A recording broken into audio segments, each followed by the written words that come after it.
ஒரு நாளைக்கு 5 நிமிடம் கூட ஜெபம் பண்ணாது, ஒரு நாளைக்கு வேதத்திலிருந்து 5 வசனம் கூட வாசிக்காதபடி நிர்விசாரமாய் வாழுகிற கிறிஸ்தவனை ஆண்டவர் மோட்சத்தில் அழைத்துக் கொண்டு போய் உங்களுடைய துக்கத்தை மாற்றுவாரோ? வஞ்சிக்கப்பட்டு போகாதிருங்கள். வெறும் பக்தியை கண்டு ஏமாந்து போகிறவர் அல்ல தேவன். பக்தி எல்லா மதத்தில் உள்ள மக்களுக்கும் இருக்கிறது.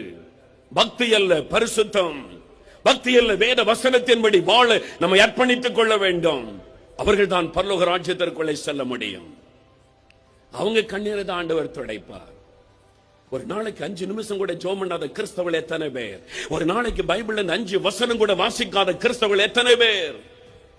ராத்திரி பகல முழங்கால நின்று மணிக்கணக்காக 3 மணி நேரம் 4 மணி நேரம் ஜெபம் பண்ணி ஆத்துமாக்காக அழுது கொண்டிருக்கிற கோடிக்கணக்கான விசுவாசிகளை உலகத்திலே கர்த்தர் வைத்திருக்கிறார்.